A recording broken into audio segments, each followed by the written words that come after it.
Okay, so kind of put some things on the board. We're not writing so fast. So basically, obviously the first one we talked about with us yesterday, original equipment manufactured. So that's a brand new part. These type of parts, the only way you can get these parts is through a vehicle dealership. Now, the funny thing about these parts is like, let's just say, for example, the list price for a particular vehicle in the estimating system that I'm going to be showing, which we start on that next week, there's a price. For example, in the estimating system, let's say a particular part costs $135. Let's just say it's a molding. Let's just say it's a grill molding. Grill molding for that particular vehicle, whatever it may be, is $135. According to the estimating system. Now, on a dealership, say Chevys and Fords, if you're a good customer, they'll give you like 35% off. If you're not that good of a customer, maybe 28%, maybe 30, 25. So a part that in the book is $135, we're looking at paying maybe $135 multiplied by 0.70 for a 30% discount. Means that we'll be paying $94.50 for this part, your cost for the body shop. So I'm going to say shop cost is $94.50. So it's okay. Now that's supposed to be set up so that you can make a little money on the part you're going to be selling your customer. Now the customer will pay $135. Now, what a lot of people don't know is this is a special price, that $135. If you were to go there on your own to that dealership and tell them, hey, I need a molding for my grill or whatever, same part we're talking about, grill molding. They're not going to charge you $135. They're going to charge you more like maybe $152 for that part, plus tax. Does it always stay 30%? Huh? Does it always stay 30%? No, 30% is negotiable because it depends on how much you buy. If you're one of the, let's say you're a small shop and you only buy, once or twice a month you buy something from this dealership, they're going to keep you around 20-25%. If you are a little bit bigger shop and all of a sudden you have, let's say it's a Chevy. Well, that particular month, let's say you did seven Chevys. So you were buying parts all the time from the Chevy dealer.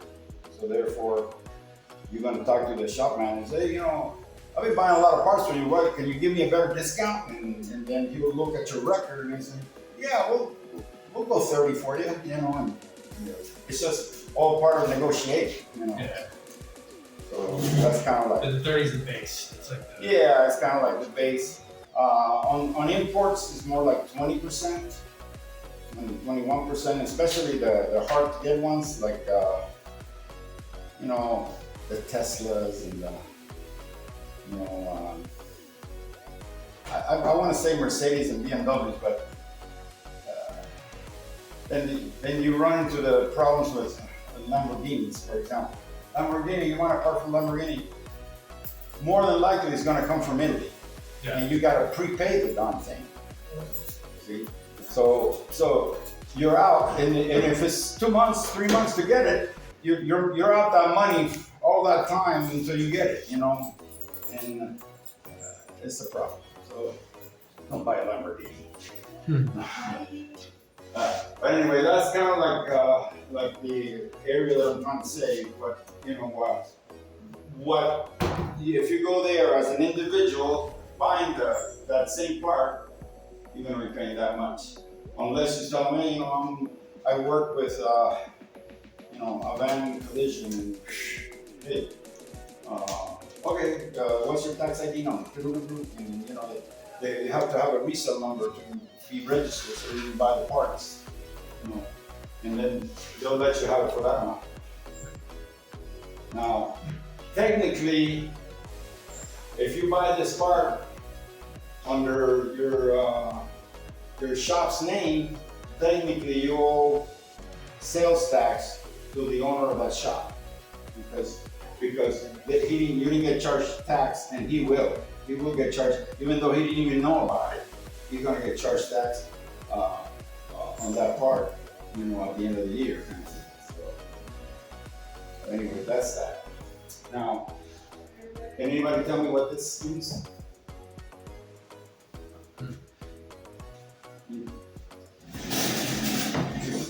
Basically, it's the name of that is called optional OEM. And what that is, I'm going to explain what that is. Let's just say that the Chevy dealer, the same grill molding at the Chevy manufacturing plant, they ended up with 2,000 of those.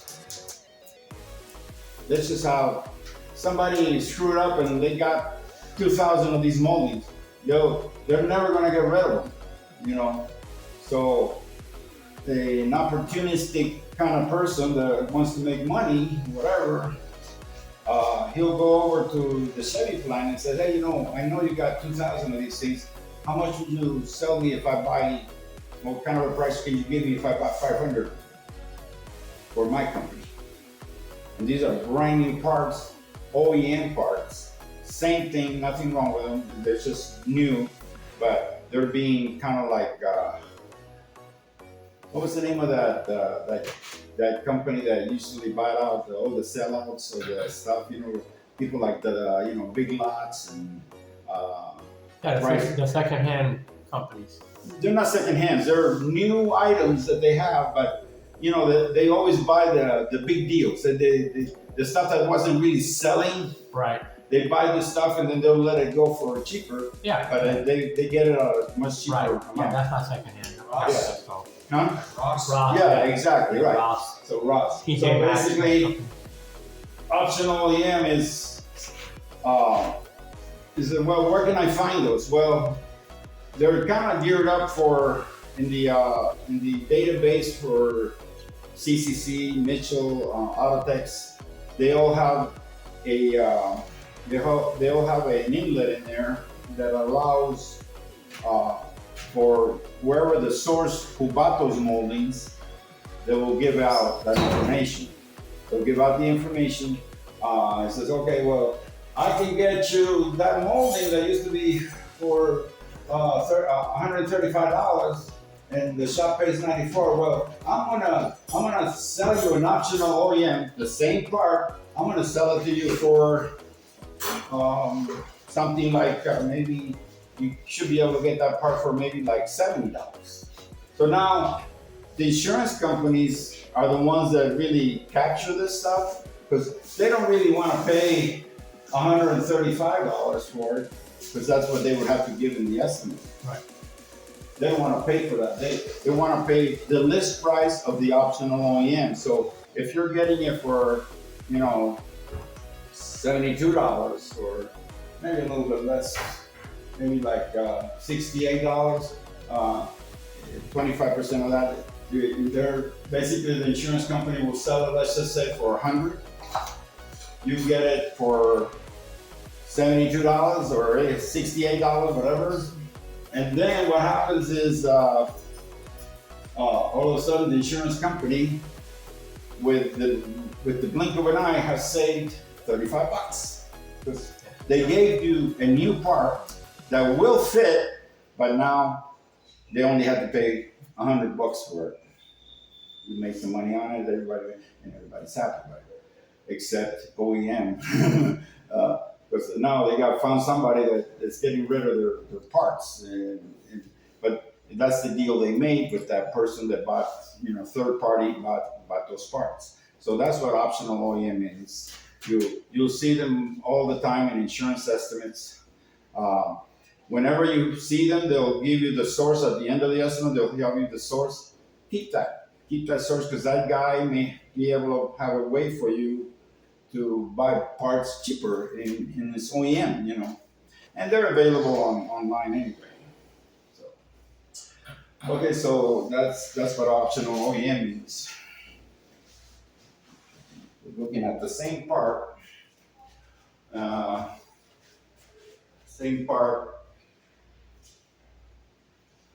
buying it list for $100. Just gonna get even, and you pay. Shop pays, let's say $68.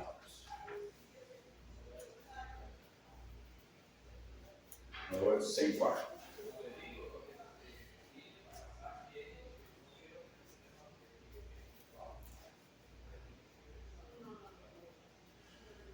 Okay, so now we come to the arena of what everybody does. The insurance companies write their policies. I mentioned that yesterday. They write their policies nowadays so that even if you have a brand new car or a year-old car, they're going to be putting these type of parts on. These guys right here. Now, they go out of their way to say that these parts are CAPA certified, okay? So CAPA certified parts are supposedly the closest thing to OEM. In fact, in many cases, they're made from the same mold as I've been driving Hyundais forever, except for my truck. And in Korea, the Kias and the Hyundais come off from under the same roof. Now, aftermarket parts are made under the same roof. But so what? How do you say? Well, the only difference is that one will have a little H on it, and the other one will not. And it's just a difference in price. So it's basically the same part most of the time. Now, non-CAPA, that's another story. So, non-CAPA, they're what they call container parts. They're all made in Taiwan, most of them, non-CAPA parts. Let's just write it a little bit better. Non-CAPA. Or a container part. What they do is this. Let's say you're tired of working for other people and this and that, and you just happen to have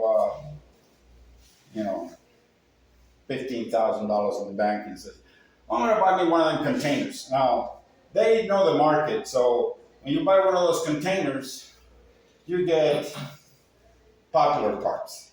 You get parts. You get fenders for Altimas, and you get fenders for Hondas, and you get fenders for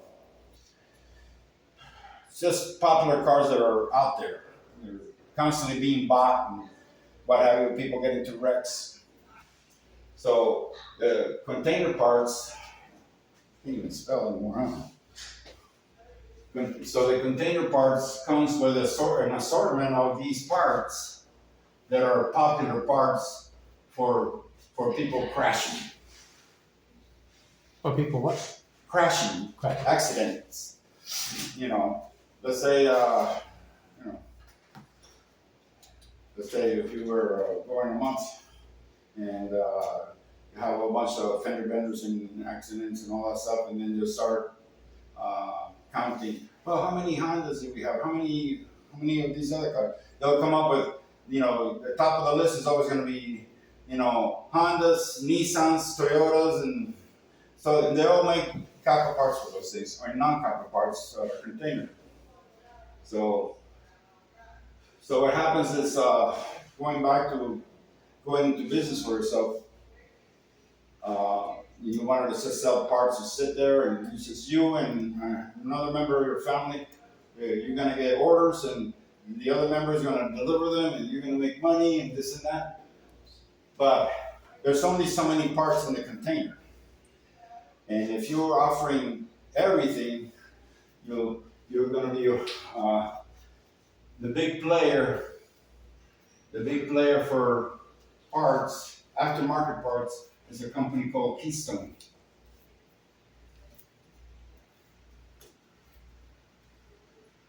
So Keystone will make a little bit of a deal with you since you're going to be buying parts from them every day, because you're, say Mario Auto Parts, right? You opened up the little shop. So Mario Auto Parts now has a bunch of parts that the people want. However, there's also parts that you don't have. They're not in your container. So you got to go over here to Keystone and say, hey, I also need a couple of retainers, and I need a hood, this and that. And so they'll sell them to you a little bit cheaper than they would to a body shop, because you're going over there every day buying parts from them. And you provide your customer with all the parts he wanted. Get that? Yeah. So that's kind of like how the whole industry works. So if you don't want to deal with all that, I'm sorry to say this, but this company has this for aftermarket parts, but they also have LKQ. They named their company LKQ because LKQ means used, but the insurance company changed it. So LKQ is, auto wrecking. So it's basically used parts, auto wrecking.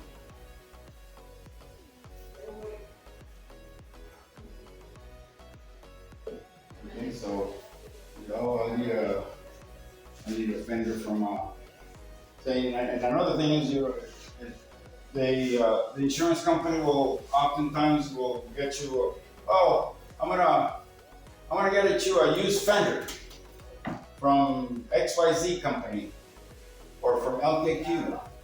Now that used fender could be actually an aftermarket part, but it got used, so now it's being sold as a possible OEM part, but it's actually at some point during the life of that car, it got changed and it put an aftermarket part on it. And now the wrecking yard is selling it back to you as an aftermarket part or as a used part, but it's actually an aftermarket part. And the list goes on and on and on. Now, that's kind of how it works. Now this one, I said, well, what's aftermarket custom? Aftermarket custom is basically the one that you don't want to deal with as a body shop. You always want to let the customer buy his own stuff. Why? Because aftermarket custom parts they're made to be put on a car, that they're made to make the car look different. They're ground effects. Any modification, just modifying it. Yeah, and you want the customer to buy those. Why? Because the customer, you put it on after a lot of effort and a lot of headaches to put that on, and the customer says, I don't really like that. And now you're stuck because you bought it, you see? And then you might have a problem returning it because you bought it on eBay or whatever it was that you bought it at. So this is why you want to stay away from you doing the buying on this stuff. And that's really the simple truth. You don't want to get stuck with the part. Now these parts, when you do have a customer bring you the part, they say, hey, I got this thing on eBay or I got it on the internet, and I really think my car would look really sharp with it and this and that. Hey, I don't have any problem putting it on. You want it painted or not painted? Or no, yeah, go ahead and paint it the same color as the car. Okay, fine. So the technician, if he's smart, he will pre-fit it first on the car. Make sure that it fits or thereabouts. At least 95% fits. And then call the customer up and say, hey, this is what it's gonna look like only painted. Now, are you okay with this?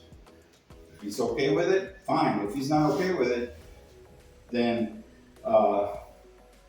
you also tell him at that time when you trying to put that part on, you have to tell him this is by time.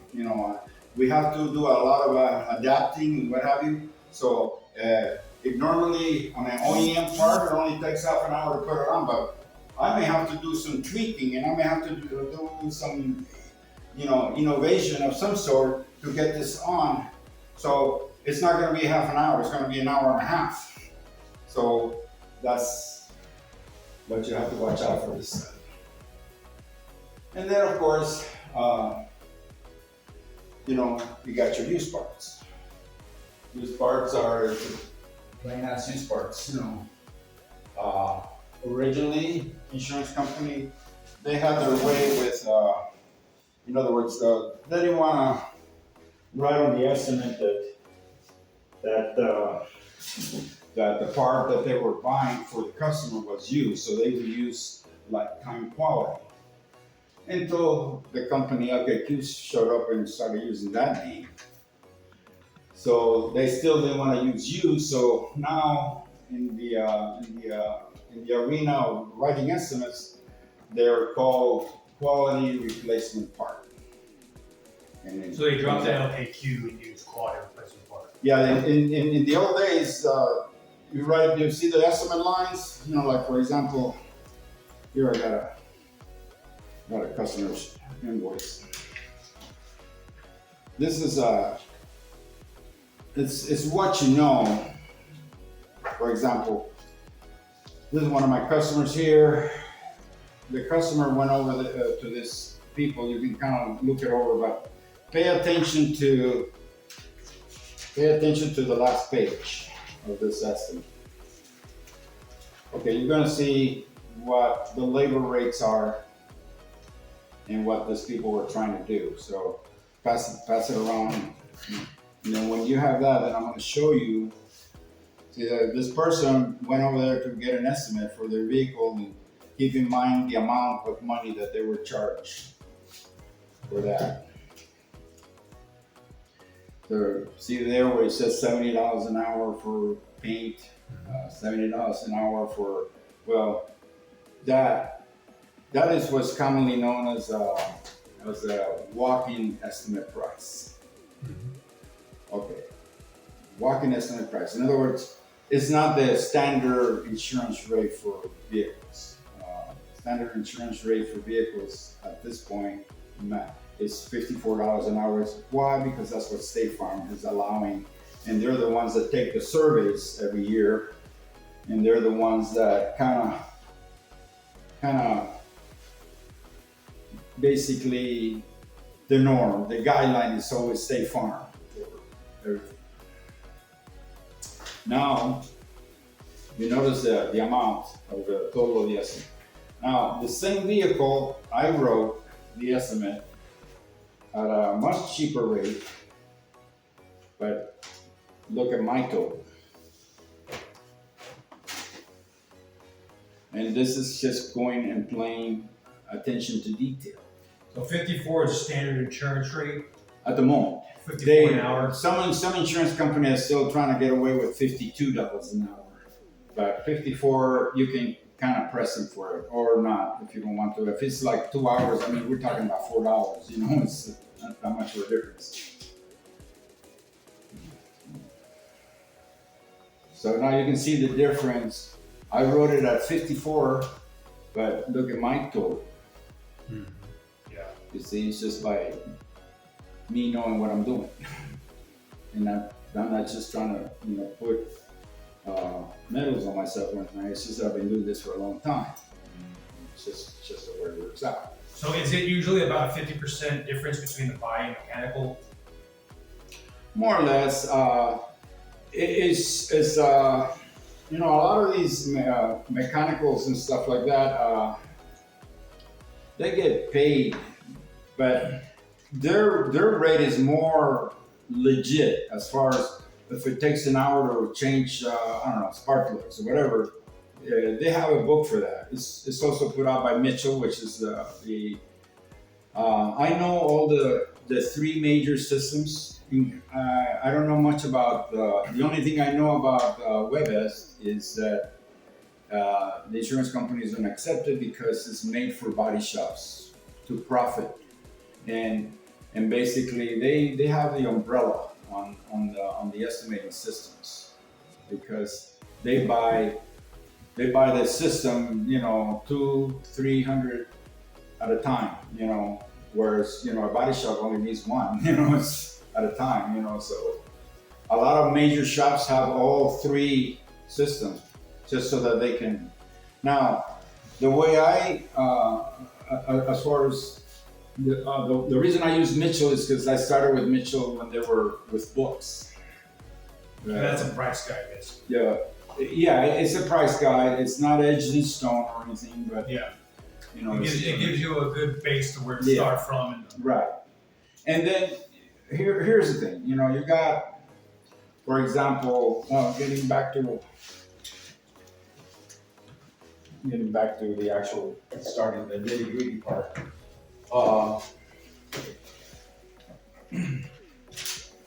Did everybody get a chance to copy this more or less, or Yeah. any idea?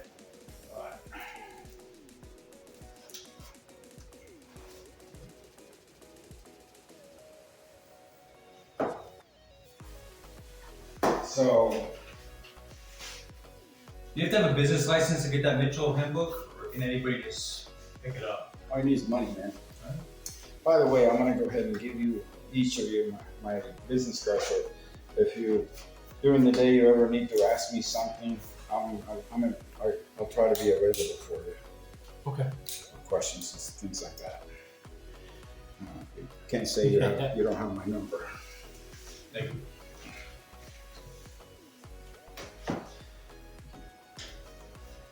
I kind of kept the name, and that was my basically is Aleman appraisals is AAA, but I actually work for AAA at some point.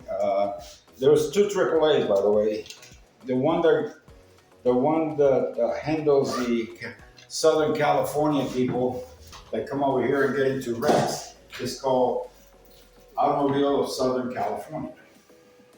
But the people that are insured with AAA here in Nevada is called California State Automobile Association, CSA. Those are the two differences. The company is so big that they have to rename themselves. You're getting asleep. No, I'm listening. No? So basically, what I'm trying to say is that it's just like, remember Standard Oil? The company's too big. Oh, let's come up with Chevron. Let's do the Chevron thing, you know. And then the company's too big. We get taxes. We got to lower our bracket. Let's go with Esso. Esso is, they're all. It's so insurance companies the same thing. It's like he was saying yesterday. We pay, and their profit margin is what you said, 7-8 times. 8 times, yeah. You know, so it's all about, you know, they want the money. So Yeah. Did anybody have any questions about these things? These two estimates here. Basically, it's the same car. So.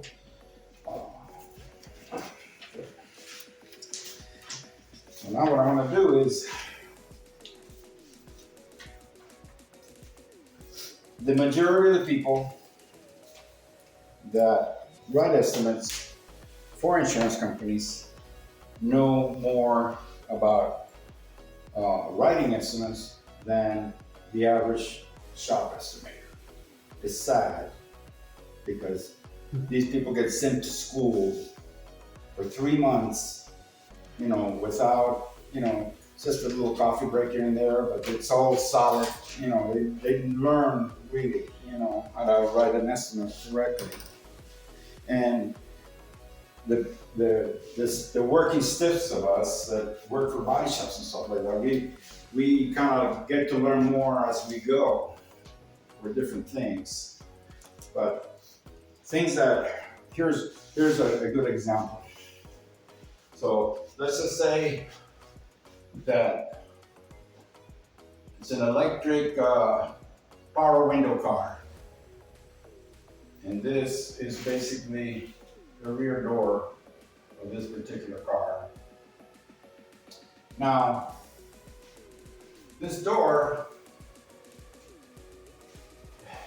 it was so bad hit that they have, in a door, they have what they call, let's just say, let me try another door, the same door here. I don't know how same to do that. Anyway, so this door, they sell they have what they call a skin, which is basically the whole outer part of the door, the part you see. Now, this one is the same door, but you know, you got your door jamb, the actual, and this part of the door is your complete door. So if this is the skin, your skin, they call it a skin. It's also known as the repair panel. Because you can get, if the door is not hit too bad, you can buy the skin panel with no Bondo on it or anything, and all you have to do is, you know, cut it, you know, at the edge, and then install it, take the old skin out and put the new skin in, and they have something called panel bonding. So basically it gets glued back on again, with maybe 2 or 3 spot welds here and there. And then the skin gets put on back on the door. But sometimes the door is so bad that the door has to be replaced. So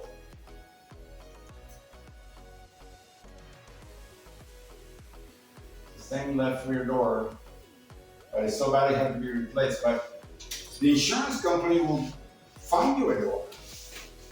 Now, there's a big difference between skinning a door, which pays usually right around 6 hours to replace this door skin on the door. But the labor to put the skin is about 5-6 hours. But the labor to replace the door, the book, because it's, you know, cost how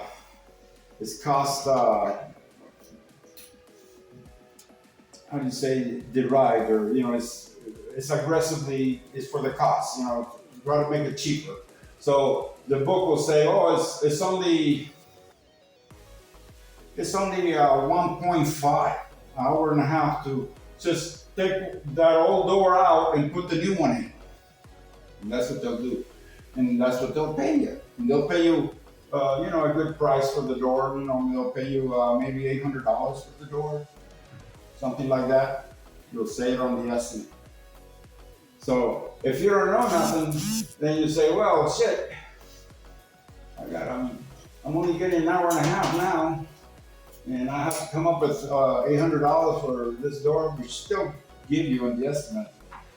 So you have to be smarter than them. You have to say, well, first of all, that door, electrical, it's not going to work on the original car. So the electrical of that door has to be replaced by the electrical of the door. So you're working twice. You got to take the electrical part from the old door that got crashed, surgically remove the electrical so that it will be compatible with the new door electrical. And this is shit that they won't pay you for unless you ask for it, you know. And you could be, I mean, that could be another $300-400 more into your estimate in labor-wise, because it's electrical, you know. And they're not gonna pay you anything unless you ask for it. It's my kind of my model, so to speak, you know. So that's why it's important to know as much as you can for these type of deals, you know. That's just on that particular situation. There's any vehicle that gets for example, hit on a wheel, automatically that's a wheel line. You gotta have a wheel line. You might want to write that down. If the vehicle gets frame damage, and I don't mean frames so much, but you know, frame damage could be a structural damage. So structural damage is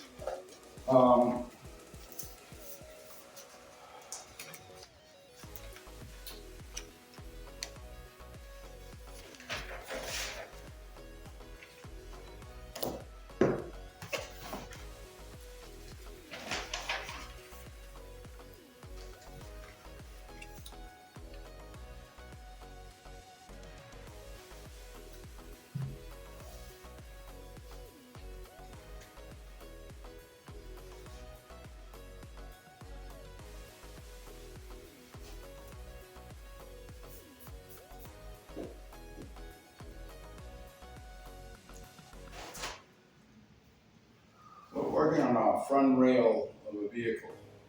This is there's usually a little bridge over here, cross member they call it. And of course, all the suspension and all that has been, you know, it's all over here, tires and so forth. But this is the front end with the front clip off. The front clip is rear clip, front clip. A front clip is basically all the sheet metal parts. We're talking about the fender used to be here, the hood, the core support.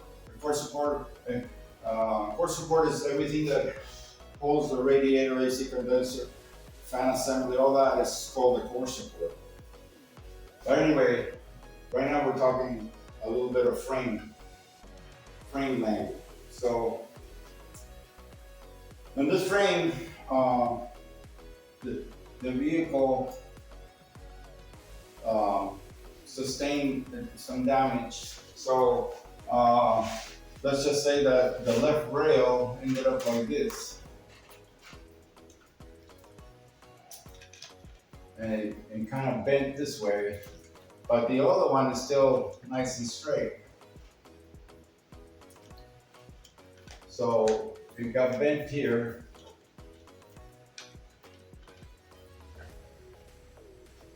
So when it's like this, and it went, basically the frame instead of staying straight, it went this way. So that's called the sway condition.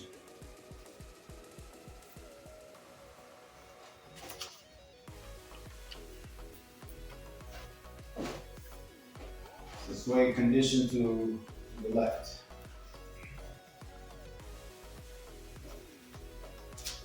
Left of the car. So.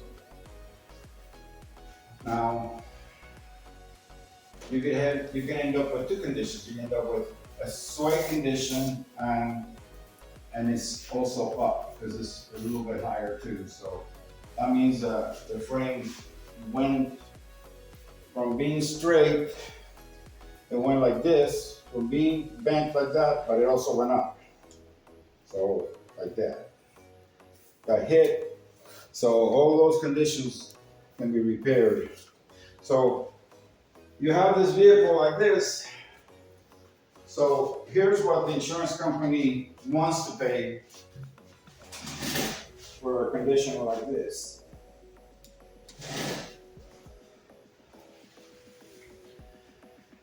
They're gonna pay you, you're gonna try to get paid what they call setup on your frame machines. You wanna get at least 2 hours. Insurance company, they only gonna wanna pay you an hour and a half. Because in actuality, it only takes about 45 minutes to set up a car on the frame machine. So, kind of like what you have to do. Now,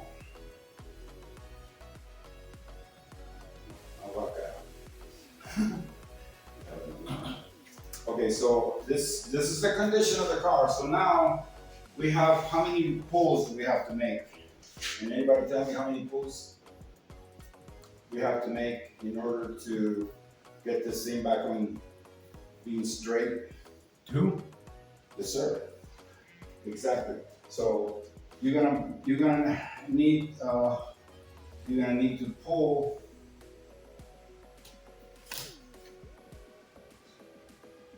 the swing condition, and then you want to get at least 2 for that. Again, they only want to pay you an hour and a half. They only want to pay you an hour and a half per pull. But then you have another pull, and that's to get this thing back down again. So it'll be a pull down. I'm running a little bit so you can understand, but in all actuality, what you're gonna write on your estimate, what you're gonna write is this. Setup, you already know what you're gonna charge for that, and then you're gonna write this. Pre-pull front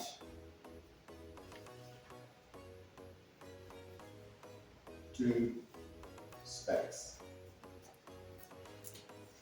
See, when you say it like that, it covers all manners of sins. So then, instead of just writing it 2 and 2, you do everything in one line, charging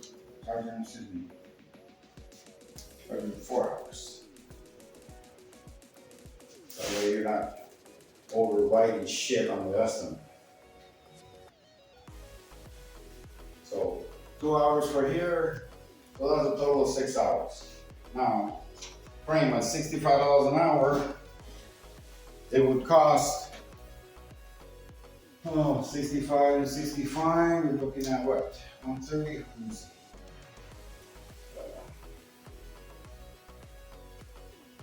So 65 times 6, right? So that's $390 to fix this problem here. So 6 times $65 equals, what was it, 380? Did I say 380 or 390? 390. $390 to take care of that problem there. How did you get to 6? Why did you multiply by 6? Because you got 2 hours for the setup. Okay. Now, some insurance companies, you're doing the setup on the frame machine. Some insurance companies don't feel that they should pay you frame rate when you're only doing the setup. And some insurance companies will pay you because you're working on the frame machine. So they'll pay you the 65. But then it's all about, for them, it's all about saving money. So they'll pay you, sometimes they'll pay you the 2 hours at $54 an hour, which is only $108 instead of, what would it be the other way? 65, we're looking at 120, 130. So they're saving money by doing it at a regular collision rate and frame rate.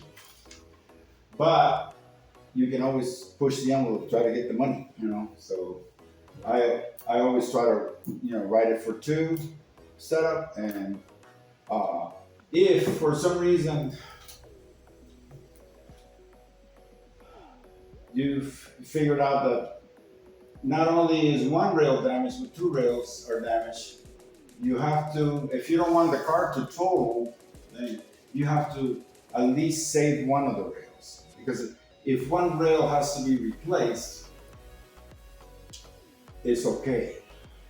They won't total the car. But if both rails have to be replaced, then it's illegal.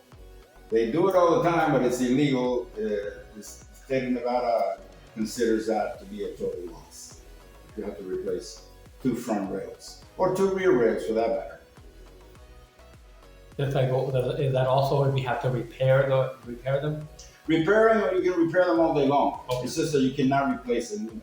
And it's like the way you get one of them to be replaced is like with the button joint that I was telling you about. It goes, you know, not just well around it, you know, just all around, so it's nice and strong.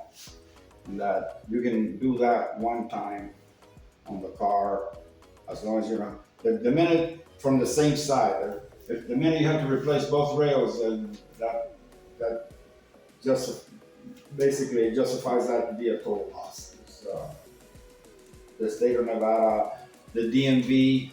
By the way, the DMV is the one that governs, is the one that can shut your place down. A lot of people don't think that. A lot of people say, "Well, I'm running under the radar. I only have a business license. A business license, you can get a business license as a body shop, whatever, Clark County or whatever the business license is. It's through the Treasury Department of the state of Nevada. It gives you the business license. But that's really not the true license. The true license to operate effectively is the DMV license. The DMV license is the one that kind of basically, it's like, I don't know, any of you guys from California at all? None of you? Well, in California, No, I live in California. well, in California, you remember the bar, right? Of course. Bureau of Automotive Repair. They govern everything as far as any person that repairs automobiles for a living. Shops and that sort of. Well, in Nevada, it's the DMV. The DMV has inspectors that if they hear a complaint, somebody complains about their car being fixed at your shop, they, these people got like 10 grand to fix my car, and my car's a piece of shit. I go down the road and it goes this way, it goes that way, and they complain, and they try to come to you and you say, hey man, we already fixed your car, get the fuck out, that type of thing, that builds a big problem, because maybe the next time, if they know better, they're going to go to the DMV and issue a complaint, okay? And then you're going to have an inspector come over your place, and then he's going to find everything that could be wrong. And he says, well, let me see the estimate on this car. Well, I see that you're not replacing this thing. I see that you just fixed it. You were supposed to replace it. So, are you going to give the customer the rest of the money that you didn't use? I don't think so. So they cite you. Can I ask you a question, Rob? Is that normal for the DMV to be the regulators? Like, for example, in Florida, is it like that, or in other states? I don't know about other states. I know about a little bit of California because I was an adjuster there for many years.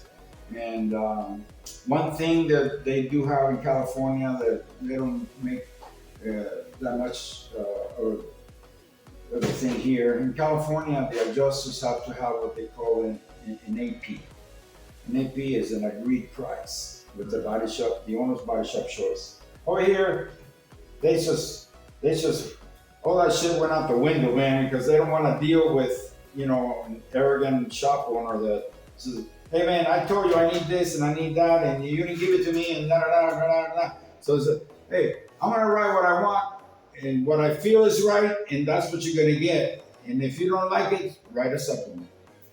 And then we'll see if I'm gonna give it to you or not, whatever, But in California, they have the AP, which is the agreed price. So they make the adjusters negotiate with the shop, which is the good thing about California, that part. The bad part is too many people. Everything's too expensive. But anyway, it is what it is.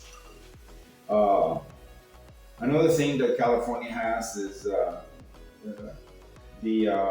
every year, everybody that's in the business and the industry has to go to a class, and that class is called California Insurance Claim Settlement Practices. It's about settling claims and that sort of thing. And what that is, it's just basically, I don't have it here, but let's say you have a customer uh, you got a customer that he's your customer. You know, this is the guy's name, and you know, Am Family is American Family. That's the claim number, whatever. And then on the what I usually do, because in a full blown body shop, they have what they call a management system, and the management system runs right along with the estimating system, which is, you know, two separate things. But basically, the management system is great because you can, every time you get a part, you put it on there. Every time you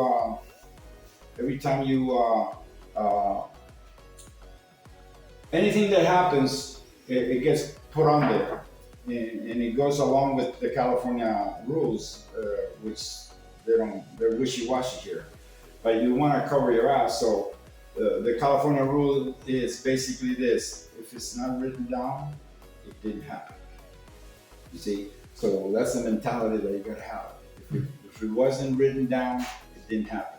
So, and it's a great system because, let's say you got to call the customer about something. This is, hey, can you give me updates on my car? Because I really need it. So you write there, 8/15, August 15th, yada yada. 10:06 in the morning. Call customer. Explain to him that his vehicle should be ready on Friday morning. Boom, boom, you write all that down. Now, you don't have to do this again, but now it's Friday morning, and you want to call and say, Mr. Customer, just want to let you know your car is going to be ready today at 10 o'clock. And so you write that down. Now, the guy goes off and, I don't know, has a trouble with his wife or whatever, and he doesn't pick up the car for 2 weeks. So now, after 72 hours, you're going to charge him $90 a day storage.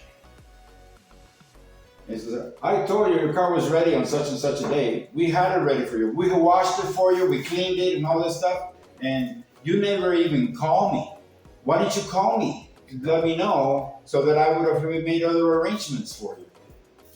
Well, yeah, I had problems in the family, this and that. I mean, it's up to kind of you, but technically and legally, you can charge this guy for, let's just say he doesn't come back for 10 days, you can charge him $900 more for storage. And that's just the way it goes. Now, Is that pretty much the industry standard, about $90 a day? For here it is. For storage, the goody shops, you know, the ones that have everything and this and that.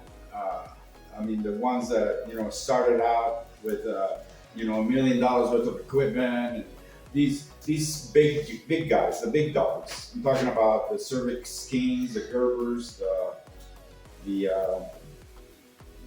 there used to be one called Collision Authority, which got bought out by Caliber. I mean, these are big body shop, corporate type deals that they hold many shops.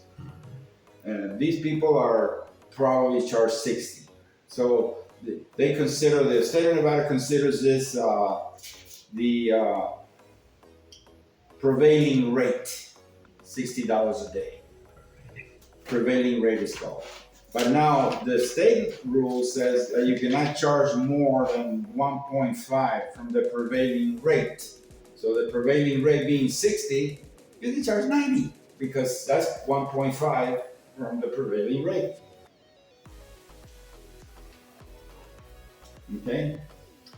Now that's I want to talk a little bit about that too, but right now let's just go for there's the different conditions that you can have in a frame, and then we'll talk a little bit more about total losses and stuff. So we found out that this is the sway condition. Now let's just say that the car got hit in such a way that the impact went boom right in there, and it wrinkled it up, wrinkled this up, wrinkled that up, but it pretty much the frame stayed straight. It didn't bend this way, it didn't bend that way. It just stayed straight. It just went back. That condition is called the mash condition.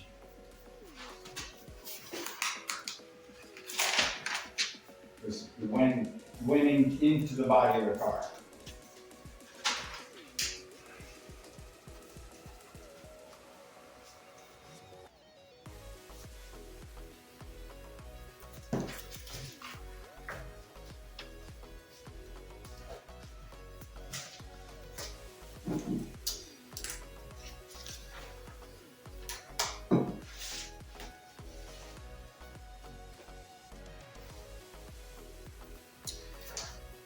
Okay.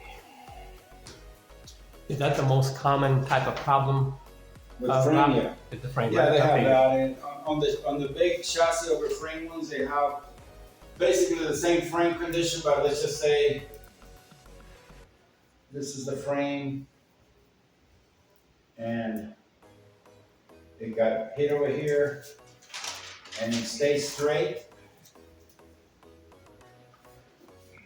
And now you have what they call a diamond condition because it got hit here, but the frame stays straight. What got damaged was the cross members. These guys, maybe another one here, and they got kind of like twisted, like that, you know. So this rail is further back than this one, right? So it got pushed back and ended up with the frame, instead of being a 45-degree angle from the cross members, it's diamond. I shifted. So, yeah.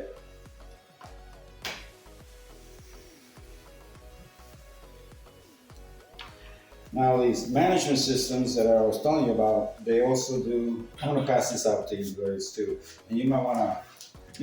This could actually be applied to any business. When you're running an RO or repair order for somebody, you want to know that you're going in the right track. You want to know you made money. Yeah. So that's what that's for. It's self-explanatory. We don't have to go too much into it, but you want to know that what you spent, is you're going on the right track. You don't want to come to find out that, hey, I got $3,000 to do this thing, but I spend $3,600. Yeah. Where's my money? You wanna keep things simple. Here's another thing that I want to tell you, and it's a quick one too. It's I'm going to pass out this. The other day or yesterday, I was saying there's these are ex-students of mine, and what they did is basically it's an authorization to repair a vehicle. If you want to read it, you can put the name of your own shop there. But if you want to read it real quick, you can read it real quick while I go from. But here's what could happen, and this doesn't happen very often because people don't know about it. But let's just say someone that knows comes over here and says, "Hey, I want to get my car fixed." No, I was thinking of getting a whole paint job. How much do you need a paint job for? This and that. Well, if it's a cash deal, you want to at least get 40 or 50% off as a deposit. But now you've done. Finally, the car is over. The job is done. The guy is. You talk to him. He's on his way to come over to fix the car. To pick up the car with the rest of the money. Well, he happens to have a second key. The car is parked on the lot, and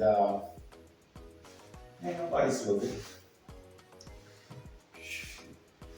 Now, you're out that money because, well, yeah, you could go there and try to chase him or whatever, but he didn't sign the authorization. He says, hey, I never signed anything. Yeah, but you paid us, and it was an implied consent type of thing. And this happens a lot, where people in the body shop business are too lazy to get this thing done and get an authorization signed. And sometimes, if it's an insurance job, even though, let's say that people got paid, sometimes, because there's a big difference if you're a claimant or an insured, you know. There's a big difference. So, let's just say that you're fixing a car for a claimant. Does anybody know the difference between a claimant and an insured? Yes or no? No. Okay. So, the insured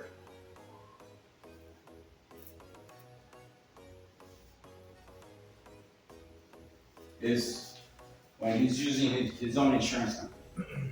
So, insured is his own insurance.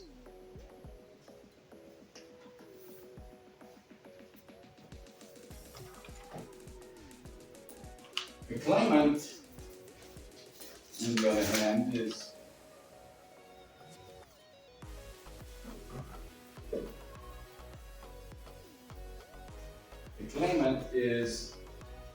he's using the guy that hit his car. It wasn't his fault, somebody hit him, and so this person is a claimant to this guy's car or his insurance. So at that time, he's using the other parties.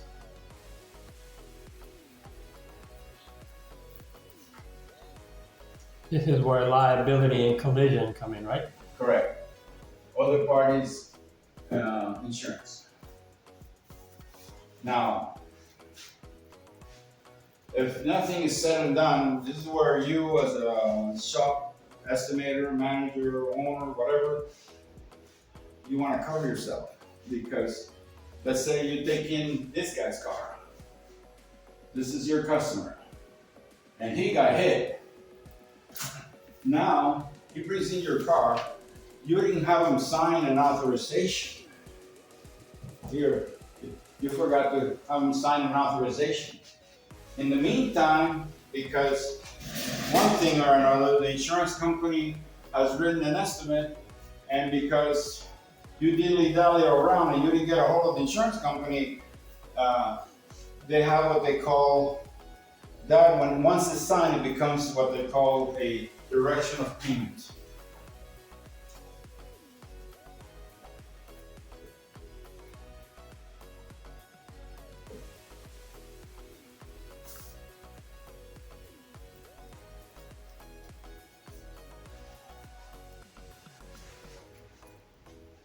Okay, so once the customer comes in and he's a claimant, you want him to sign that, and then you got to take a picture and you're going to send it to the insurance company.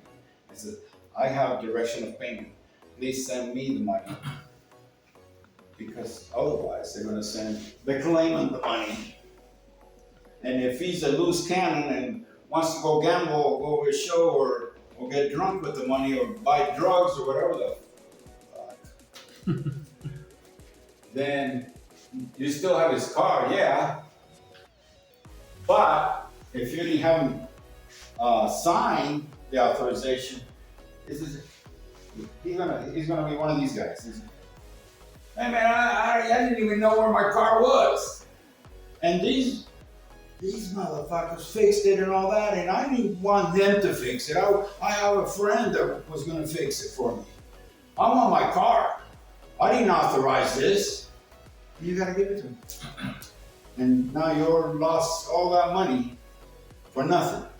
And if it gets rough, he'll bring the cops, and the cops say, hey, you gotta give him the money. You gotta give him the car. It's his car. He never authorized it. That's how important that is. Get it? Yep.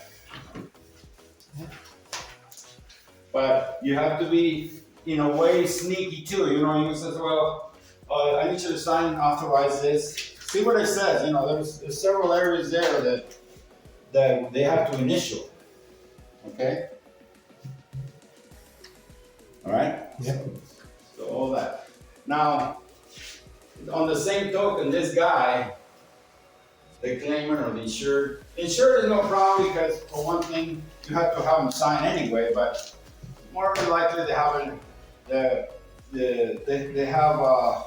the money will come to you, or if it goes to them, they still got to pay deductible, and you're gonna be aware. And then, you know, usually they're not as problematic, or you know, to repair an insurance car because they already feel bad enough that they had into an accident and it was their fault, you know.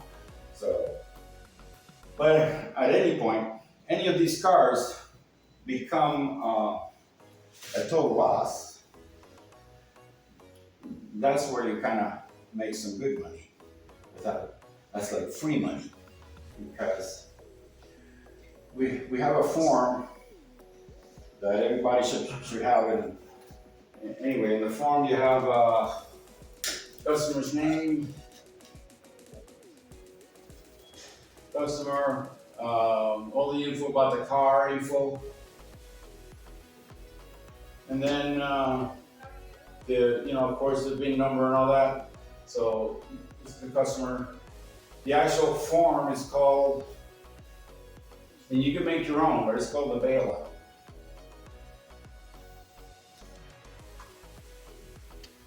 Like your car, as long as it's a total loss and you have it in your possession, that car is in jail. And the only way it could be bailed out, the customer is not gonna wanna pay for a total loss bail money. So if this particular car, let's just say it came in 6/26 of 23, came into your shop. That's the drop-off day. That's why it's important to, again, document when the car came in. Vehicle came in on such and such a date. Now, especially if you think it's gonna be a total loss, so you wanna make sure you got the date right. So this is when it was in. Vehicle came in on 6/20. So now, things happen between one thing and another. It so happens that now it just became where the insurance company had the opportunity to come and look at it and say, hey, you know what, this car's a total loss. Okay, no problem. So now, today's date is, what is it, 8/15, right? 23. So now, it is supposed to be the out date, but this is today. It just became a total loss. So once it becomes a total loss, then you can start filling out the bailout. And I suggest you make your own bailout sheet, because the price is constantly changing. So you want to write it in pencil. This is why you always should have a pencil in your hands, as opposed to, because you can erase it and, anyway, so it's so many days. So let's just say, the first thing that comes to mind, you've written that you describe the vehicle. Of course, you got your letterhead here. It's, what is it called, Avant? Over here, Avant Collision Center. Okay. So that's your letterhead, customer's name. At the end of one of these things, you're gonna put down invoice.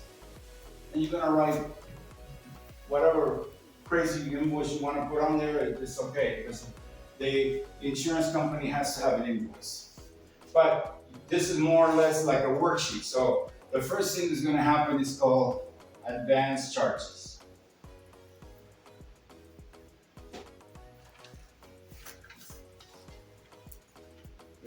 Does anybody have an idea what an advance charge is? No. No? Okay. So let's just say this car came in from a collision out on the highway somewhere. The customer got taken to UMC, whatever. The car was left. There was no relatives inside. The car was not drivable. It was a bad hit. Now it got taken to either Ewing Brothers or Quality Towing or SCI, or is it South Strip Towing, or Walker Towing out there in Henderson.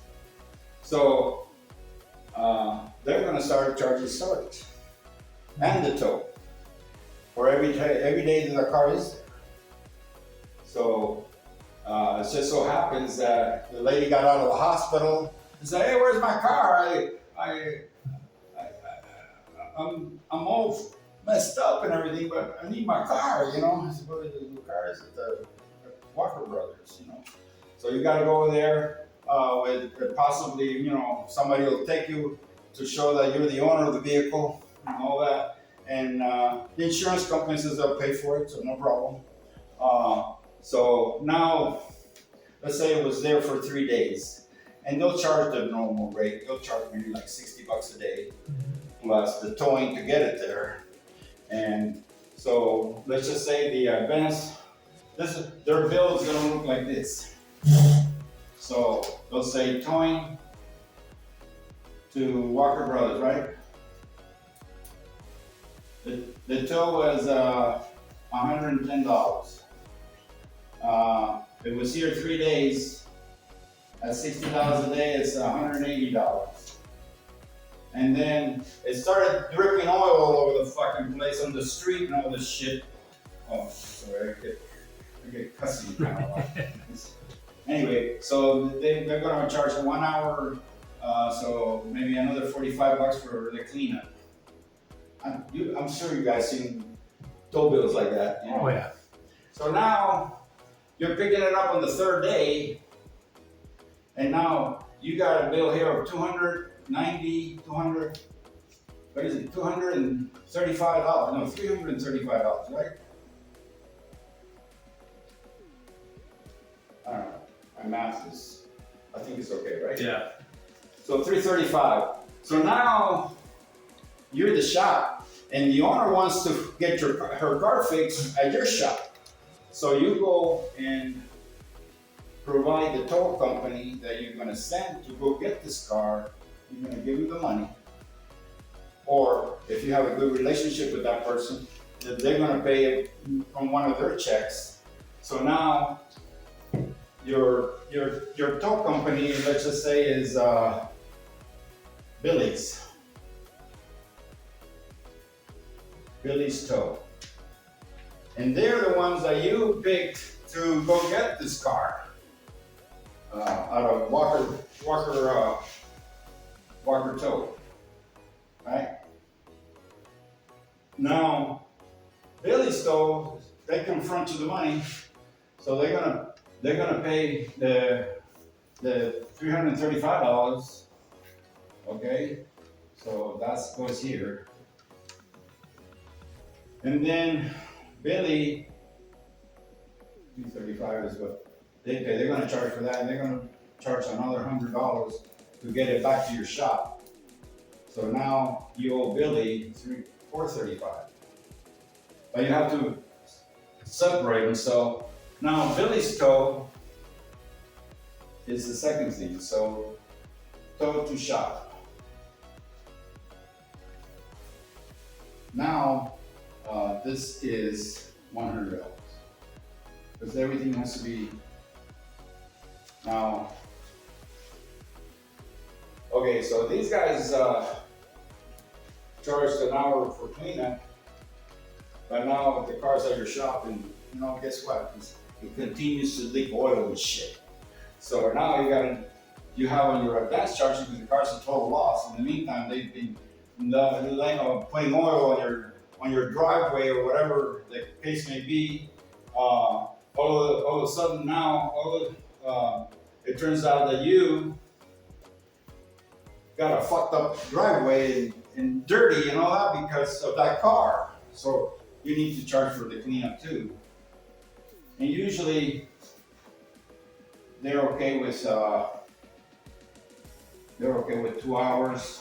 So that would be $108 at $54 an hour or $52 an hour, 108.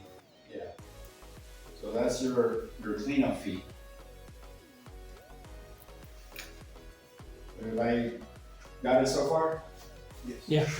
Okay. So advance charge, the original tow from the accident, the tow to shot, then you got the tow to shot. Right. So you're on the same page, everybody, right? Yeah. So now, they say, you know what, that car looks like it possibly could be repairable, you know, I don't know. The owner signed the authorization, you know, that one there, the owner signed, okay, hey, you got nothing else to do, let's tear it down. So now, you kind of know that it might be a total, but you want to make sure that you're doing everything possible to possibly fix it. But anyway, you ended up tearing down the vehicle. You took off the front bumper, the left and right fenders, whatever the hood was on, you know, you took it off. So it's called tearing.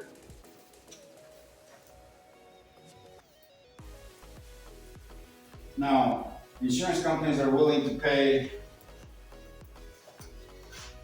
The most they want to pay is 3 hours for a tear down. So that means that your guy should have been able to do that in an hour and a half. If they're willing to pay 3 hours for it, so your guy, I mean, it's not like flat rate, because otherwise you never make any money. So the tear down is 3 hours. What's 3 hours at $104 an hour? Or I mean, $54 an hour. You got 150. So you got about $162, right? Mm-hmm. Okay. So this is where we're up to so far. For 3 hours, correct? For 3 hours, yeah. That's the most they'll pay anyway. Okay. So now you're the estimator of the shop. You had to make a key tab for it. You had to have the owner. You had to make a couple of phone calls to get the owner to come in and sign the authorization for the repairs. You made a couple of phone calls to the insurance companies. Administrative stuff. You had to make copies of the tow bill. You had to not only get a copy of this tow bill, you also had to make a copy of this guy. Copy of this guy. So all that is called administration fee. Administration fee, shops all over town, guess how much they're getting? Whatever they feel like. Huh? Pretty much whatever they want to charge. No, it's kind of like, I mean, there's rules to the madness, okay? But you know, $200 $200? admin fee. I didn't expect that. Okay. Well, as estimators, you get paid. In fact, if you're an estimator for the shop, you should be the highest paid person there, even more than the owner. But I don't want anybody to go crazy here, okay? Yeah. My wife has been the shop manager of Classic Alabama West for 17 years. It's out there on Durango and Russell. I taught her everything, but she's the one that, oh no, I like my job, this and that. Anyway, so she stays there, stays and stays. And she makes pretty good money, but do you know what her estimator makes? Average of $2,500 a week. That's what he makes. Sometimes he goes home with $3,500 because that's what he gets paid. But they also run out of there $480,000 a month from that shop. That's some good money. Yeah. So you tell me if $3,000 a week, it's now worth 480,000. Is it starting to get interesting for you guys? Yeah.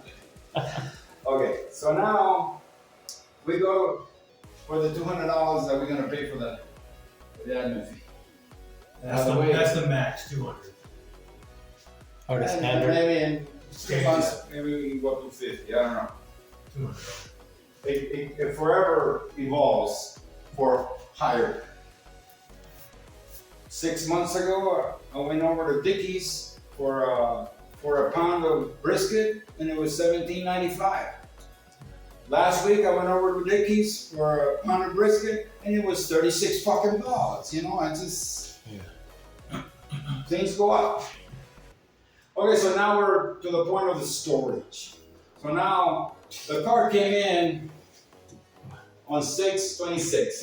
So 6/26. I don't know how many days in June. Is it 30 days in June? I don't know. Let's just say 6 days there, and then when all through July was still there, so that means that's 30 days plus 6 days plus another 15 days. That's around 51 days. Figure it out. 51 days at $90 a day. What is it? Can anybody tell me? 4,600 Okay, so 51 times 90 equals $4,200. So every day, even though you're working on the vehicle, you're still charging a storage fee Oh, for it's a it. total loss. I'm not going to make any money on it. Oh, I that's gotta right. make it now. Yes, 4,500. 4,500. Is it 45? Yeah, look. 51 days? Okay, so 45.90. So it just so happens that they picked it up on the 51st day. 51 days, so then you're ready to go. So storage.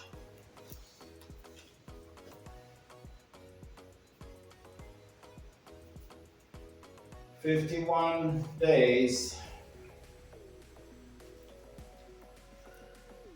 at $90 a day. Okay. Let's keep the line clean here, guy. Okay, 51 days. At 90. You said it was what, 45? 4,590 to be exact. 45.90.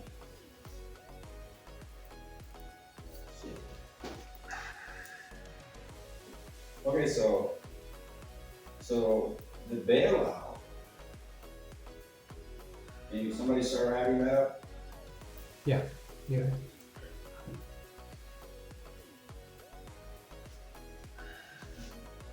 45, 47. You got it. What is it? Is that third number 108? Yeah, I'm sorry.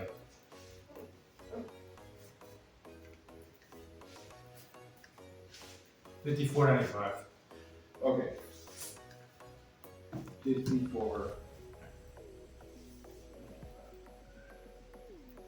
So then what happens though? Well, in order for this to happen, the insurance company, the vehicle owner has to come in and take his personal belongings out of the car, which may delay another day or two or $90 a day more. They have to take their plates, because the cars, they're gonna keep the plates because the plates belong to the customer. And they're gonna say, and then the car is gone. For them, they have their little cry and they're gone. Car's gone. And now Copart or INS or whoever calls you and says, yeah, I'm calling on lot number. Because the minute it becomes a total loss, these people will assign a lot number. So write that down. Lot number from Copart or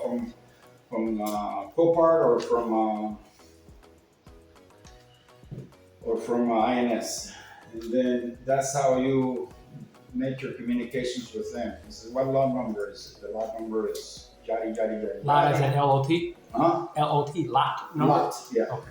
Because it's in a lot. So each vehicle gets assigned a lot number. Okay, so it's not really that much because in reality you pay Billy $435 and you haven't even started making money on it.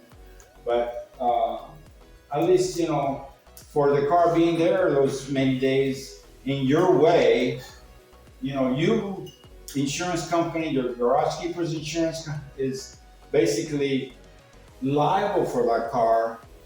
You're allowed to charge money. So I've gotten as much as $7,000. That's Or- insane, man. Okay. The thing is, Money.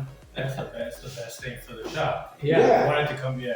yeah, and you for a shop owner it's great because you didn't have to pay. You have to pay the bodyman 3 hours. I mean, like, okay, does anybody know from the $54 that the shop makes, the bodyman makes 20? Because it's 20 hours, $20 an hour more or less, an average. So like for every $54, the the bodyman will make 20. So you paid him 3 hours, so he got, for tearing down that car, he made $60. You made, you know, 34, so you made about 103. But you're the shop, you gotta pay rent, you gotta do this, you gotta do that, you know, you gotta buy pizza for the guys, you know, you gotta stuff. So it's important that, you know, everybody understands that, how the whole thing works. But if they're a legitimate insurance company, they have to do this, they have to pay this. There's been cases of, this is why you got a vehicle that are a little bit old, you know, like let's say something in the 2005 range around there that's starting to get old. They're not really old enough to be classics yet, but they're old in the sense that they're on their last leg as far as the usability, as far as the car being used as a dependable vehicle. So the term for a car like that is called a transportation car. Yeah. worth anywhere from $500 to $1,500. These type of older cars. So the very first thing that happens is insurance. You get into a wreck with one of those, insurance companies. Oh, don't take it to the body shop. Well, if it's repairable, we'll have it appraised at Copart. And then if it's repairable, we'll take it to the shop of your choice. And that's the freaking first thing that they do. So that they take this money away from us. So that's why I hate insurance companies. That's many things that I hate them for.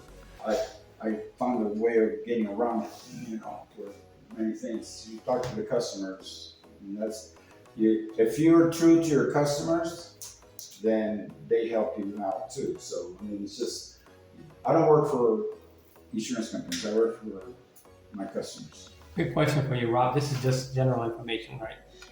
So we all know, for example, that Geico and Progressive and all these companies are the majors, right? You also see these commercials, for example, that says the General Insurance or Freeway or Australia. Those are not major insurance companies. No, they're called non-standard. You got standard companies and non-standard companies.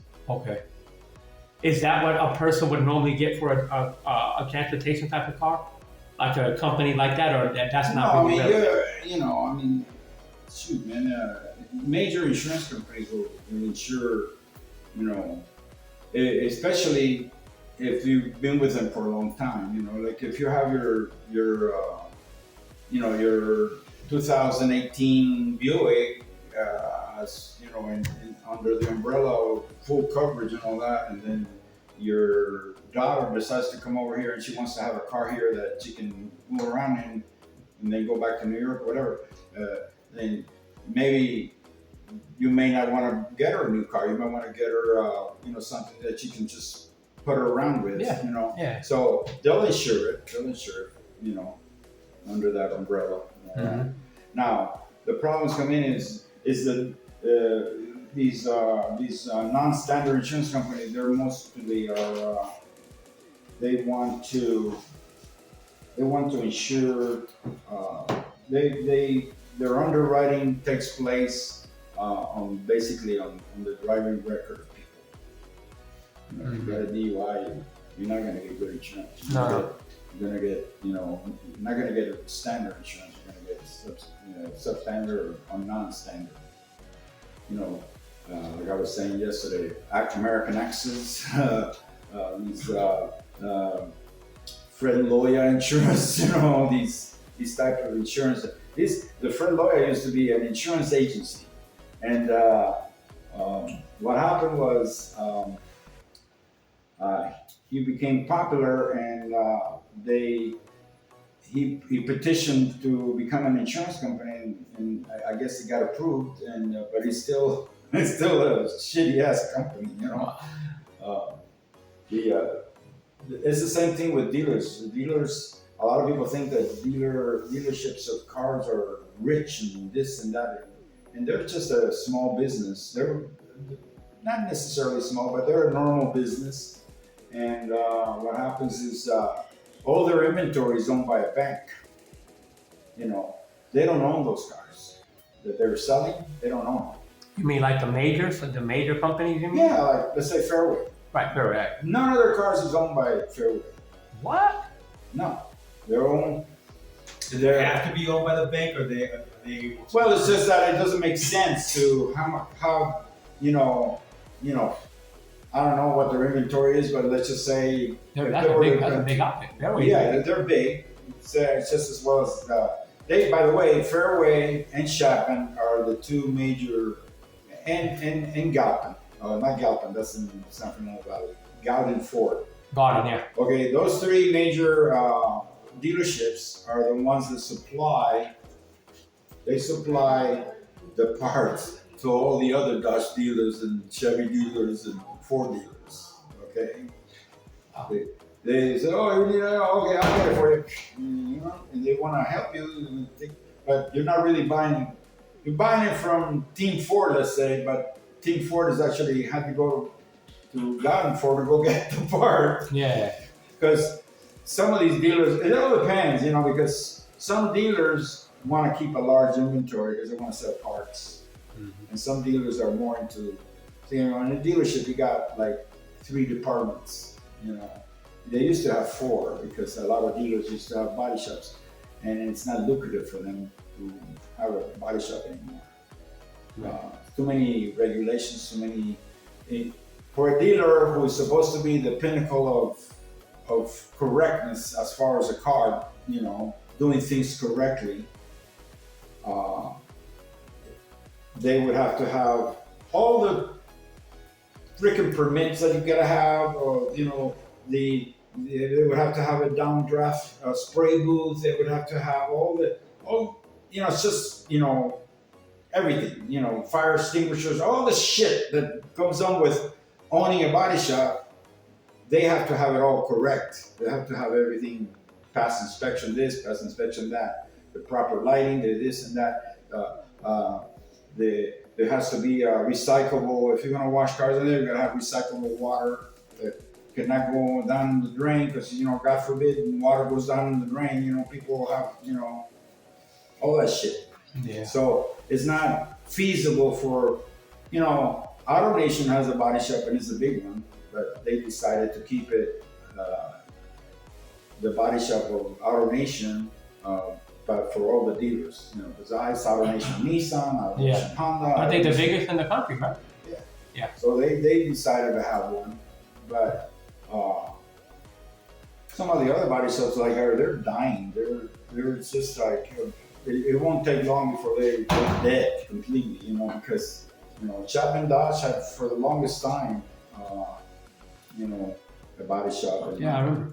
And they're, you know, so it's the bigger. The only people that are making a living now is the major players, like I was explaining to you before, Caliber, you know, Service King, Gerber, and the smaller shops. The smaller shops are okay. Yeah. The guy, you know, in the middle right now, see like the shop that my wife runs, Classic Auto Body West. They're struggling right now. Because right now, even though they're in a prime location for that area and everything, they get a lot of work, but they still are struggling in the sense that not enough to, you know, to Not command. enough what business or not enough employees to run it. Exactly that. Yeah, not enough employees. That's what I thought. This city is plagued with that, in just about every market sector. It's plagued with it. Yeah. Well, here's the latest that's going on is especially technicians. They're going on with the fact that well, hey, it used to be the other way around. You know, you had to really work, be proper and do things correctly. You know, back in the day, a body man or a technician would go for an interview at a shop, and I've done this as a manager of a shop in Orange County, and when I did this, so it wasn't in Orange County, it was in Hollywood. I was the manager of Honda of Hollywood back in the day, okay, and what happened was, I had a brain fart. What was I talking about? Don't tell me. Oh, it must have been bullshit because no, it was real. But what were we talking about? Let me tell you something, Rob. There's a lot of data, man. I'm not even thinking that you lost it train of thought. There really is a lot of data. Yeah. That you hold in your head just to do this that you do. Yeah. So, well, my hat's off to you. I haven't done it in a while. I mean, like to be honest with you, I don't know if you remember old show. These guys won't, but there was an old show on one time. It was a Western. It was called How Gun Will Travel. Of course. I don't know if you've ever seen that, but you guys are too young, Yeah. you know. But basically, this guy was a gun for hire. He would go from time to time. He was a macho man, you know, and he said, "Oh, you need some control here, or whatever, you know." So, some people are bullying you around. Oh, okay, I'll take care of it. Boom, boom, you know. It's a Western, you know. Mhm. But I'm a gun for hire in the sense, body shops hire me to write estimates for them, write supplements for them, things that they cannot handle. There's many body shops here in town that are run by perfectly good technicians or painters or people that are good with their hands, but they don't know nothing about estimating. Okay, and to me, I was a painter before. I'm the last guy. I don't know if you guys have ever heard of a production paint shop. At one time, they had 700 body shops in the nation. The name of the shop was called Earl Scheib. It was the shittiest paint that you could get. But, Of course. The Earl Scheib, I was the manager of one of those, but before I became a manager, I was a painter. And I'm the last guy, that Earl Scheib, that got the plaque for painting 100 cars in 1 week. Wow. And the way that works is in production painting, there's still people around, but they don't want to call it that anymore because they're trying to get a lot more money for their money. But anyway, back in the day, they have, believe it or not, these paint jobs. When I first started with them, you can paint a whole car for $69.95. Okay, imagine that now. But anyway, the way it worked out is just so that you have a little bit of foundation from how the industry has evolved. Okay. Does anybody know how the cars get painted? They get painted in a cubicle that's called the spray booth. Mhm. I mean, spray booth is a spray booth. it's illegal to paint outside. So anybody that doesn't have a spray booth is doing that illegally. So the front of the shop, here is the office. This is where the door comes in, and all the aero shops were cookie cutters. They were, in a sense, they had a door here and a door here. And then they had like a little body shop in the back here. And then the minute the body shop got finished, it would move into line. But what they had, what they called is a production line.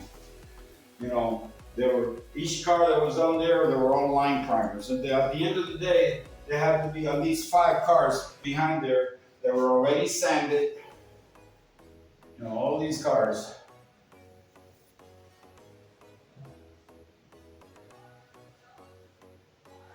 Okay, so they started over here, you know, they started sanding them down, they blow them off. Over here, they tack them down, and they started masking them. By the end of the time that it was all over here, you know, the car that was being painted had to be painted in 20 minutes because the next one would come in, and then the next one, and the next one. It was just like an assembly line. Completely, exactly. So the way I did it was, I had 15 of these guys, line primers, right behind this booth. And every 20 minutes, another one would come out, boom, boom, boom, boom. You know, at the end of the day, if you painted 20 cars that day, you could do the same thing the next day, and then it would be 40. Well, I did 100 cars in 1 week. Insanity. But that's how that works. It's called production painting. The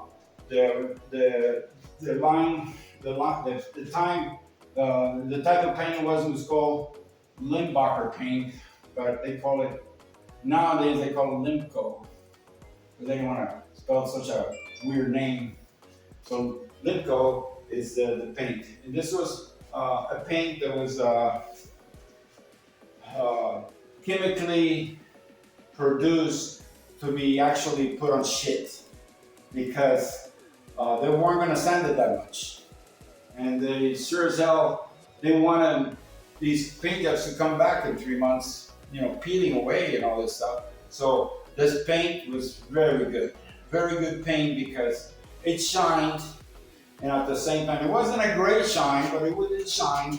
And if you kind of waxed it, you could have a good paint job, you know, looking decent for like 20 years. Yeah. Because it was good paint. Because again, it was made to be put on shit, because they weren't going to work it that long. I remember one time that I turned the right thing too, but by that time I was the manager of one of those places, the Hollywood shop right there on San Juan Boulevard. At one time, I think, what time is it? You've got Okay, we got 15 more I minutes. just didn't want to be overrunning you guys. No, it's all good. One time, people come in, couple of guys, and hey, you should pay my car like now, you know. I know your pay is only $69.95, but here's $300 if you can get me out of here in 20 minutes. Hey man, I need at least half an hour, you know. So I had the whole crew get rid of everything. Pew, pew. You know, back in those days, you know, $300 is a lot of money. You know. What are we talking about? The 70s, 80s, 90s, or what? The time We're period. talking about mid-70s. Mid-70s. And so, I got a crew of 3 people that are freaking sanding the whole car all over the place. And then the same people started masking it. And they moved a couple of cars, and I got that thing on the booth in about 15 minutes. I painted it in another 10 minutes because it was a Volkswagen. Okay, when you paint, back in those days you didn't want any runs, so you started at the bottom and then build up, and then you finish up at the top. You know, that way Yeah, if you do that particular paint, if you start at the top, then it will run down. Anyway, there was a trick to it. So they were out, they paid me, they got out, and then I started thinking, they must have been running from somebody. Yeah, possible, yeah. You know? Yeah. I started thinking, well, I got my $300. I don't give a fuck, you know? and then they got caught.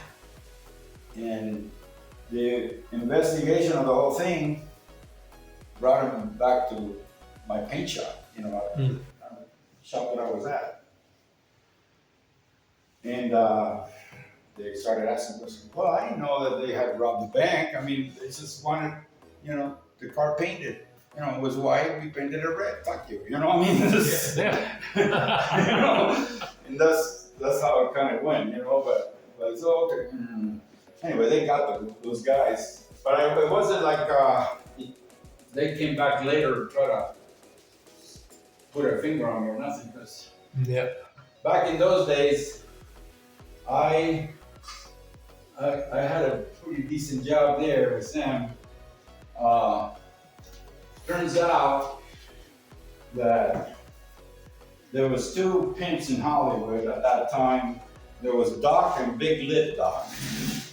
And I was painting their cars all the time. And painting their cars for their ladies and stuff, you know. And sometimes they wanted to pay with money and sometimes they did, you know. Yeah. So my crew got advantage of that situation, but anyway, it is. Sounds like a Starsky and Hutch episode. Huh? Remember Starsky and Hutch, the Oh. TV show? I remember the car. Don't you remember It Starsky says and Hutch? that The I Torino. remember, yeah, the Torino. The Torino, yeah. Yeah, Red and I white. remember the car and I watched the show a few times, but it wasn't my thing. Of course, you were too busy making money. Well, anyway, Yeah. TV wasn't my thing in those days. It's kind of starting to be now. I started 20 years ago. I started getting involved with, you know, sports and stuff like that. Oh wow, yeah. Because you know, my boy was in his teenage years and all that. It turns out, you know, as big as he is, I gotta tell you a story about my son. My son was tall for his age. He's 6'5", which is pretty tall for a man. He's 36 years old. But when he was younger, I put him in soccer. Well, he has this tick. I guess it's the Cuban in him. I don't know what it is, but that he was not good with the ball, with the soccer ball. You know, somehow in 3 years that I had him in soccer, he never scored a goal. Okay. Ever? No, but he got kicked out a lot because if somebody stole the ball from him, he would run after him and go. Yeah, of course. You know? It's the Cuban in them, yeah. You know, so that's what it was. Yeah. So I said, well, you know, maybe, I don't know, maybe basketball? What do you think about basketball? So I actually went to Archibald. Archibald was, back in the day, was an old man that devoted his time to teaching young kids how to play basketball and all that. He had like a league going. I became friends with him and everything like that, and Marty was involved with that. That's my son's name, Marty. And what happened? Somebody would steal the ball, same thing, you know, boom, boom, you know. So I said, you know what? Maybe, I don't know, some kind of fighting. Because I wanted to keep him busy. I didn't want him hanging around with, you know, El Sereno was like 5 blocks down the road. He could be hanging around with the wrong crowd easy enough, you know. So I said, I'll keep him busy. So at that time, I was living in the Alhambra side of Monterey Park in Los Angeles. Mm-hmm. Well, it's mostly Asian, and because they're Asian, they do martial arts.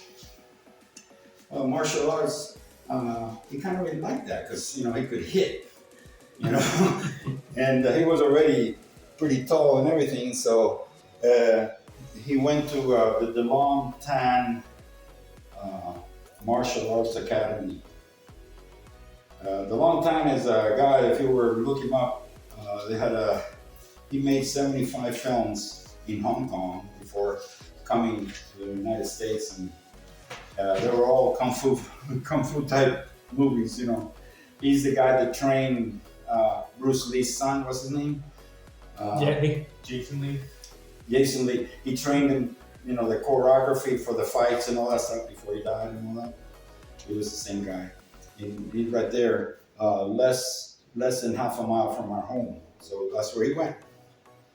And he liked that. He stayed with it for 7-8 years, and he was a junior, but he got in the Pan American Games, he got the bronze medal for Taekwondo, for his division. And I told him, hey, this is easy. All you have to do is attack. If you're attacking, the other people are, so that's what he did. And the other kid kept going out, in the finals. He kept going out. Finally, somebody that was actually better than him, beat him out of the silver or whatever, and he did okay. Cool. But that's my son. What is he doing now? He is the manager. This is him right here, guys, with his daughter. He's 36 years old, and that's my son there. He's one of the techs. He's actually a film editor. He's the guy that it took him 8 years to graduate from UNLV, but he did it, And I'm glad. Is he doing it for one of a major film company? He has. He actually worked in the Jason Bourne, the one in Vegas. That one. He's worked in other ones. Stallone. He's worked with Stallone. But it's like the film industry. One of his friends, and we're getting out of the subject, but I'm tired. Friday. Okay.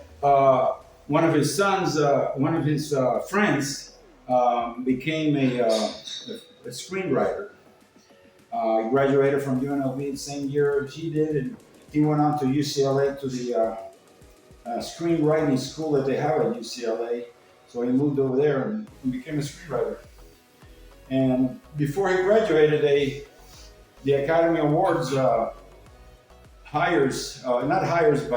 invites film students to come and become what they call in the Academy Awards fillers. Okay? A filler is a person that, let's say, they're going to call Clint Eastwood to the stage. Well, somebody's got to be on that seat. So they put in a filler. And that filler is wearing, a tux and all that, and nobody knows who he is and this and that.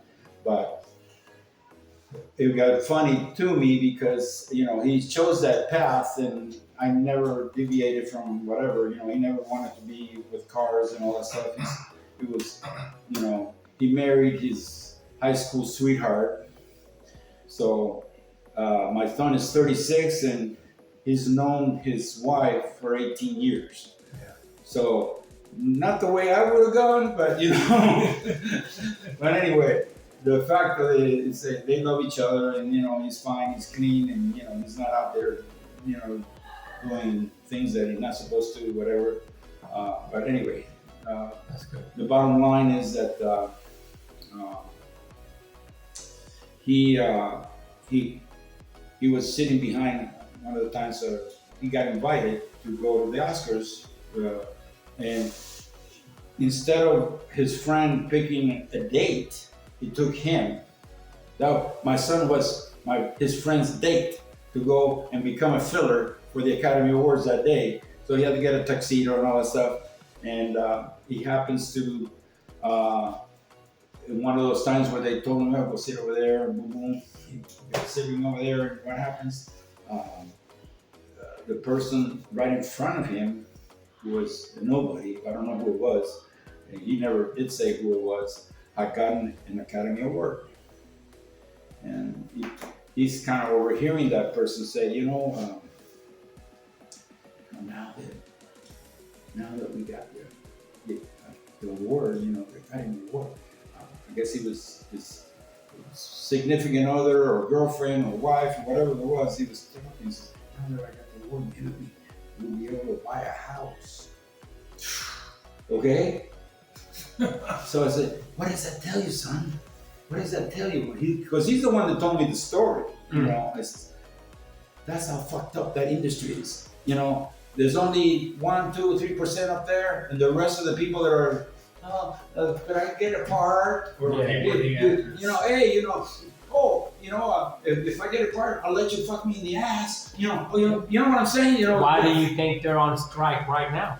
Oh, it's Both sides are on strike. it's the most disgusting industry that there could be. I don't know. I guess I lived it in the sense that when I came from Cuba, I came to live with my cousins. They had already been living here for many years. My cousin was part of the old Cuban government.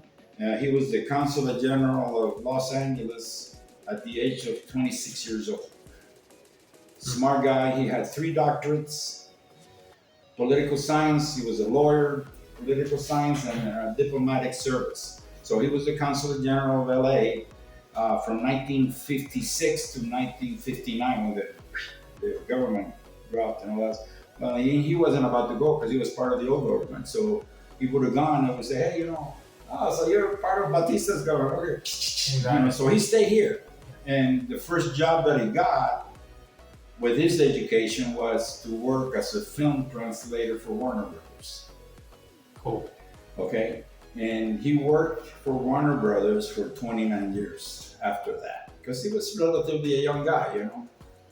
And he worked for Warner Brothers, and I've seen his up and downs. I've seen all the things that he had to go through.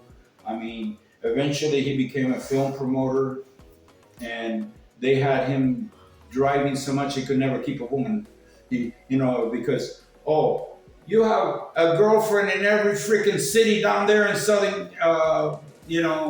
South America and this and that. And then because he learned in Italian, they sent his ass to Europe too. So 9 months out of the year, he was gone.